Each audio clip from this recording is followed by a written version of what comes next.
We're back on the Watercross build. I'm getting pretty excited. I'm hoping it's getting cooler outside. Hoping to have it, take it out for a ride once at least before it starts snowing or gets too cold. I don't know. Probably just be cold either way. Boy, is that nice zit on my nose? Sweet. Yeah, so we'll get to it. First thing I did is I'm gonna hook the fuel line back up. I'm gonna have it kind of going like that, I think, into the fuel tank. So I hooked that on. Now I'm gonna put the carburetors on and figure out what to do next, I guess. All right, I just took the pull cord back up, fishing it through this spring. It catches a lot because I burned the end, but it wasn't too bad.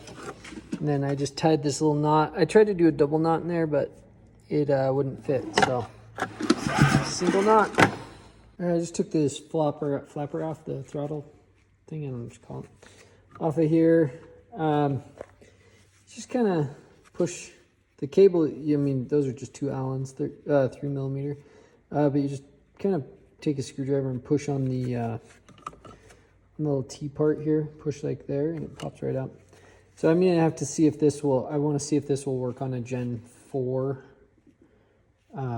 throttle. The other thing I did was I checked to see if it had spark with not all the plugs in it. And it does, so that's good news. I also, the brake. I put my brake back on. I need to bend the little tabs over. And then I ran the brake up. I just have that on there loosely just so it's kind of out of the way. Because I want to adjust it when I'm standing on there. And other than that, I think that's all I've done. I'm going to keep cracking away at this and get back to you. So I found a throttle block off the 146. If you haven't seen that build, it's a pretty cool build.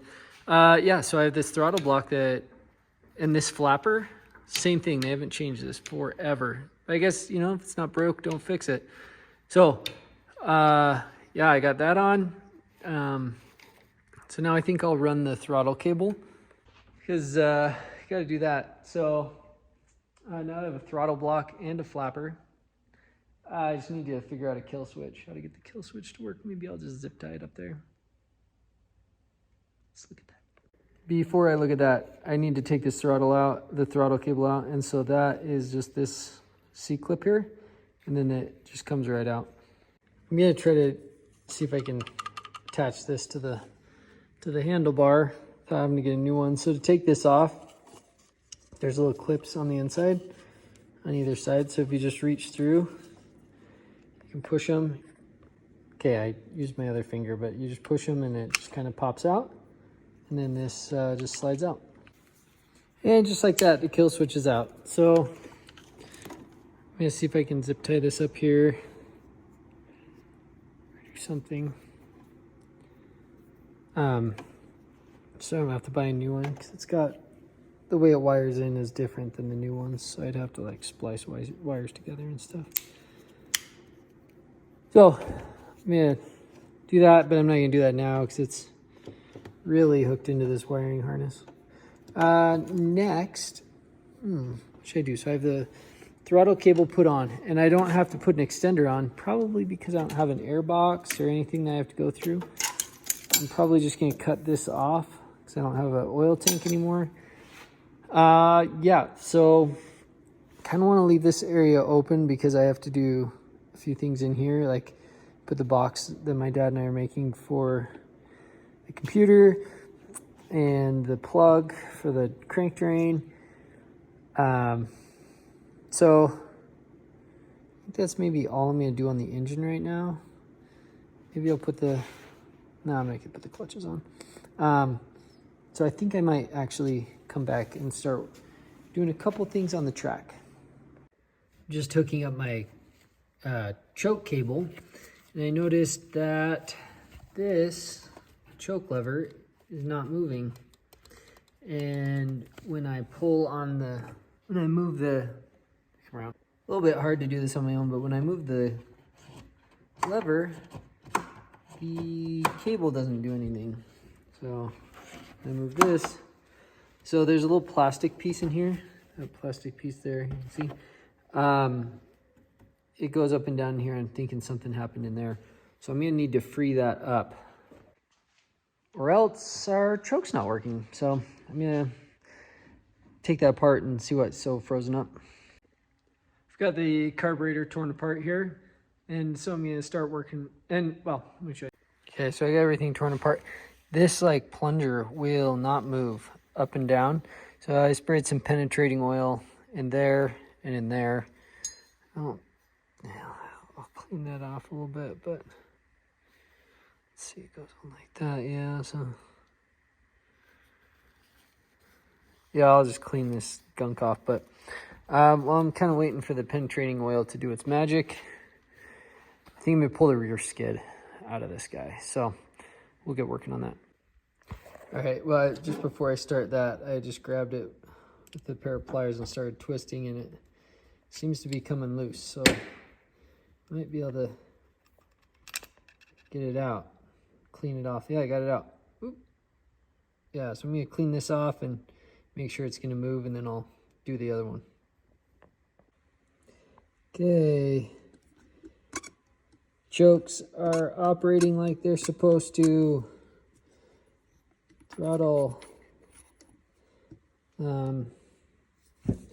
So these guys are ready to put back on, and then I'll start working on the track. Okay, so I'm going to take this apart. So to do that, you just kind of pop that off, and then you can kind of see the insides of it. So I'm just going to do that. Well, I guess sometimes you have to push that pin out. But I think because it's broken in here, that I'll be able to take it out without taking that off right now. Okay, yeah, so the ball's there, and then it just pulled out, probably because those wouldn't move. So I'm gonna see there's another side, so I'm hoping that I can take that, put it on the other side and not have to buy a new one. But so I'm gonna push that pin out, and then we'll see. All right, so I don't know if you can see it. This is the side it came out from, because you can see it's kind of tore there, but there is another side. So I'm going to put it on this side, and yeah, should be good. I don't think I'm going to have to buy a new one. That's cool. I've had them a lot of the time. The other ones I've ever had are broken out from there. That's broken out. So this is interesting. I'm going to put a little more grease on it and then put it back in. Well, like an idiot, I dropped the pin down there, and I can't get it out right now. So I'm just gonna get started on the track, and we will save this for another day, but should be all set up and ready to go. So first thing I'm gonna do is I'm gonna take this bolt out. Because it's up on a stand, I have that jack. I'm gonna put that 2x4 there on it to kind of take some of the pressure off. And then I'll pop that out, drop it down, and we'll go from there. If you watched some of our other videos, you've seen how we've gotten the skid out, but I'm just gonna go over it again in case you haven't.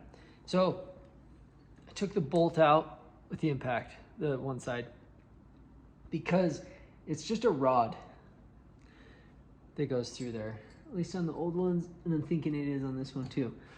I'll go try the other side before I do this, but if you take, so we just use always like a 13, put the 13 on, kind of in between like this washer 13 bolt, and then you put it back in, and then you can put pressure on this side with using the wrench, and then the other side will come out. I may need two hands, but I'll let you know exactly what I find, if it is different than on the other sleds, or if it's the same. I've not yet decided or seen, but so far when I took that out, they both came out without having to do the thing, so it might not be like the new ones are. So just popped them both out, 16 on each side, and they came right out. So I'm gonna drop it down, see what it looks like. Just got the front bolt out. Now these ones I think are on that rod that just goes across like the newer one, because I did have to do the trick with the wrench like I showed you for the back one on this. So I also put a little jack in the front like I did in the back, just to relieve the pressure so it wasn't like pulling down on that bolt. So now I'm gonna pull the skid out, and we will start working on it. I'm finding out now there's another set of bogies that isn't in the newer sleds on top, and I don't think I'm gonna be able to get the skid out without taking those bogies out. I was hoping I would be able to get around it, but I'm having to use this trick here with the wrench. So little wrench so I can put pressure on it to get it out. This is the extra bogies that were up there. Then we got the skid out. Takes a little bit of pulling around, but now I'm gonna inspect it. I'm gonna work on the limiter strap, look about how to take this shock out, and then I'm also gonna look at how to raise this, which I think is just gonna be drilling out the hole there like we talked about before. So yeah, here we go. I'm gonna do this and we'll get back to you. All right, the spring is off. There's so you can press the spring a little bit, and then there's this keeper that like locks in here and just comes off, and that's what keeps the spring on. So I just need to get a stiffer spring, and I got the limiter strap adjuster off. So that's this guy right here.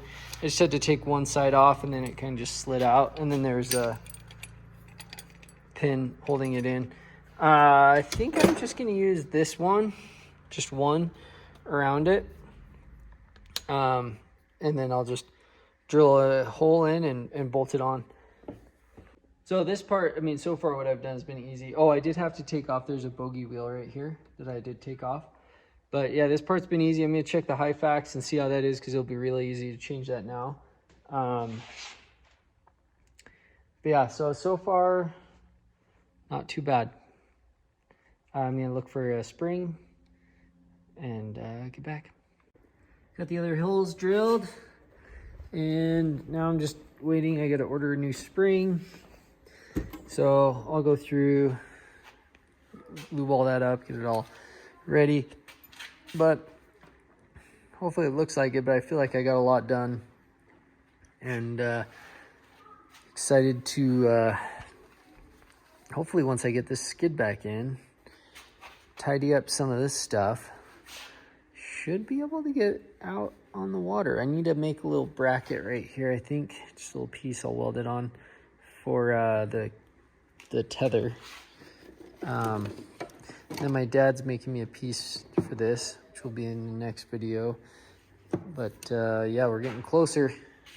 So thanks for hanging out. I'm really excited about this build. I think it's gonna be sweet. We're coming along pretty good. Yeah,